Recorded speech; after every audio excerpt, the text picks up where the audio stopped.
लखनऊ से खबर, जहां सपा के नाम लिखाओ 300 यूनिट बिजली पाव पर रोक संभव है। मुख्य निर्वाचन आयुक्त से अभियान की शिकायत की गई है। हाईकोर्ट के अधिवक्ता अमित जायसवाल हैं जिन्होंने शिकायत की है। आचार संहिता के उल्लंघन का आरोप लगाया गया है। मतदाताओं को रिश्वत देकर लुभाने की कोशिश का आरोप लगाया गया है, जिसके बाद समाजवादी पार्टी की ये जो एक दाव है मुफ्त बिजली देने का और अपने वोट बैंक को रिझाने का, ये फीका पड़ सकता है। मतदाताओं को रिश्वत देकर लुभाने की कोशिश का आरोप लगाया गया है।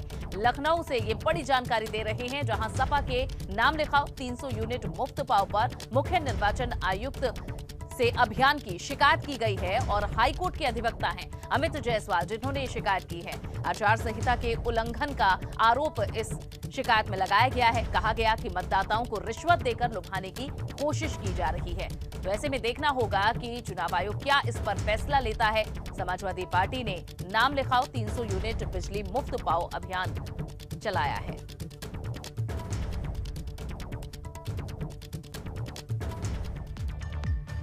और विवेक त्रिपाठी हमारे संवाददाता लखनऊ से हमारे साथ जुड़ चुके हैं।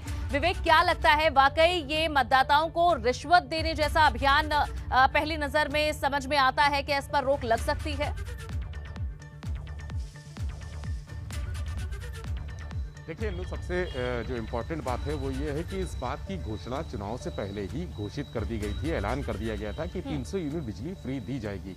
उसका प्रोफार्मा क्या होगा ये अब तय हुआ है। तो मंगलवार को अखिलेश यादव ने प्रेस कॉन्फ्रेंस करके बताया कि हम एक फॉर्म भराएंगे और घर घर जाकर लोगों से नॉक करेंगे उनका दरवाजा और उनसे पूछेंगे कि क्या वो उनके नाम पर बिजली का बिल आता है। अगर नाम पर आता होगा तो उनके नाम से फॉर्म भरा जाएगा और जिनके नाम पर अभी बिजली का कनेक्शन नहीं है या जो लेने वाले हैं भविष्य में कनेक्शन, उनके आधार कार्ड और राशन कार्ड के आधार पर वो नाम भरा जाएगा। उन नामों को आगे जब सरकार बनेगी तब 300 यूनिट बिजली फ्री देने का उनका जो अनुपालन है वो कराया जाएगा।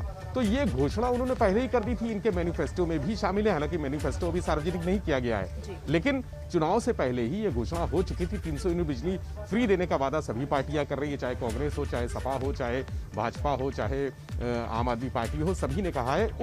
उसका प्रोफार्मा जारी कर दिया मंगलवार को और बुधवार से इस पर कार्रवाई भी शुरू हो गई।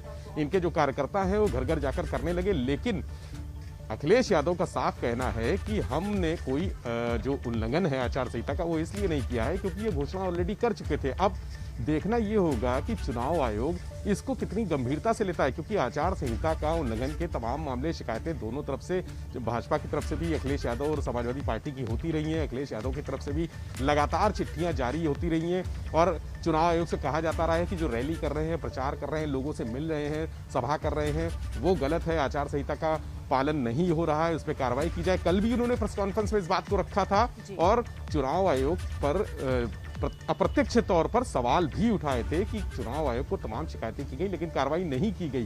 बिजली का बिल का मुद्दा है, जहां तक बिजली का 300 यूनिट फ्री देने का मामला है, वहां समाजवादी पार्टी के कार्यकर्ता कल से अभियान शुरू कर दिया है उन्होंने। आज भी जारी रहेगा, आगे भी जारी रहेगा। लेकिन मुद्दा यही है कि झगड़ा दोनों का कैसे सुलटे, जो सॉल्व है, सॉल्यूशन क्या है इसका। चुनाव आयोग के पास शिकायत आ चुकी है।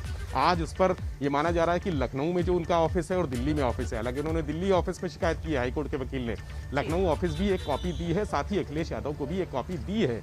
आज उस पर सुनवाई हो सकती है। सुनवाई में क्या चुनाव आयोग उनके इस ऑफर को, इस अभियान को आचार संहिता का उल्लंघन मानता है। अगर मानता है तो ये अभियान रोक दिया जाएगा। लेकिन अखिलेश यादव की तरफ से, जो समाजवादी पार्टी की तरफ से एक उनका जो जवाब जाना है, अभी कल ही ये दायर हुई है याचिका, ये एप्लीकेशन, तो जवाब जो जाएगा वो आज जवाब भेजा जा सकता है। उस पर सुनवाई होगी कि आखिर क्या निर्णय लिया जाए, क्या ये आदर्श आचार संहिता का उल्लंघन माना जाएगा, चूंकि ये घोषणा पहले हो चुकी है और उस पर इम्प्लीमेंटेशन यानी उसकी कार्रवाई अब शुरू हुई है। तो ऐसा लग रहा है जैसे कल उन्होंने कहा भी था, समाजवादी पार्टी के जो प्रदेश अध्यक्ष हैं यहाँ पर नरेश उत्तम पटेल, उनसे बात हुई थी जब ये मुद्दा आया कि शिकायत की गई है, तब उन्होंने कहा था कि नहीं, शिकायत वाजिब नहीं है क्योंकि इसकी घोषणा पहले हो चुकी है। बहुत सारी घोषणाएं चुनाव के पहले होती हैं और उन पर ऐन चुनाव के टाइम अमल किया जाता है, बताया जाता है कि हम इसको कैसे इम्प्लीमेंट इसका करेंगे, कैसे इसका क्या प्रोसीजर होगा। तो ये प्रोसीजर है जो शुरू हुआ है। घोषणा पहले हो चुकी है, ये प्रक्रिया है। अब प्रक्रिया शुरू हो रही है तो इस पर कोई सवाल नहीं उठाना चाहिए, ये लाजमी नहीं है। अब चूंकि गेंद चुनाव आयोग के पाले में है, फैसला चुनाव आयोग को करना है कि क्या वाकई में ये वोटरों को लालच देने, लुभाने की एक कोई कार्रवाई है, उनको इस पूरे अभियान के जरिए कहीं प्रभावित किया जा रहा है, उनको लालच दिया जा रहा है। इस फैसले के बाद हो सकता है कि आज सुनवाई हो या कल सुनवाई हो, चुकी अभी समाजवादी पार्टी की तरफ से जवाब दाखिल किया जाएगा, नोटिस आएगा, जवाब दाखिल किया जाएगा। जवाब दाखिल करने के बाद चुनाव आयोग क्या निर्णय लेता है, इस पर सबकी नजर होगी कि क्या वाकई में आदर्श आचार संहिता का उल्लंघन है। जी विवेक, बहुत बहुत शुक्रिया इस पूरी जानकारी के लिए आपका।